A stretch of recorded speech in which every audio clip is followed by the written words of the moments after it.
Tonight, nearly a decade after two teens were killed in a crash in Carroll County, the driver charged in that deadly accident is heading back to trial. At the time, Anthony Scott was a Georgia State Trooper. He was fired, and now Scott is the mayor of Buchanan in Haralson County. The families of the two teens killed, 17-year-old Kylie Lindsay and 16-year-old Bella Chinchilla, have been waiting nearly 10 years for justice in their children's deaths.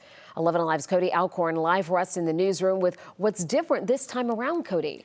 Jennifer, in 2019, the judge declared a mistrial. The defense argued prosecutors withheld evidence that could have been favorable for the former trooper. It centers around where the two teenagers you just showed were sitting in the vehicle when Anthony Scott crashed into them. Testimony a new jury will hear.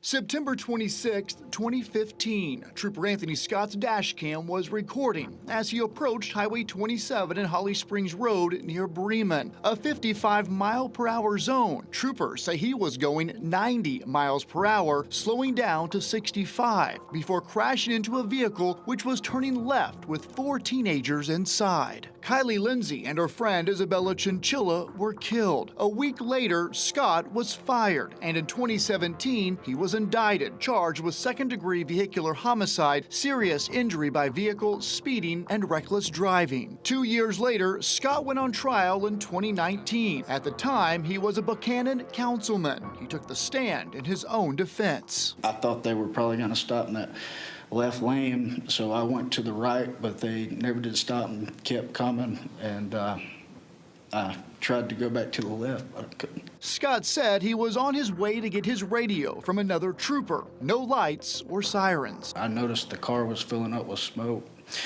so I thought it might be on fire. At that time, another officer was there. I told him to help me start getting them out of the car.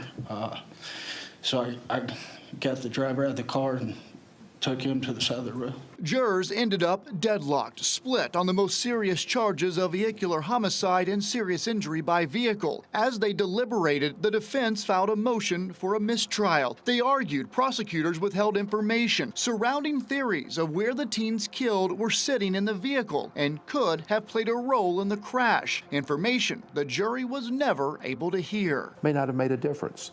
Trooper may have been going so fast, it would have never made a difference, but it could have made a difference. The judge agreed and declared a mistrial. For a mistrial is granted. 3 weeks later, Scott won his first term as mayor, an office he still holds in Buchanan. Jury selection is expected to get underway Monday in Carroll County. All right, Cody, thank you so much.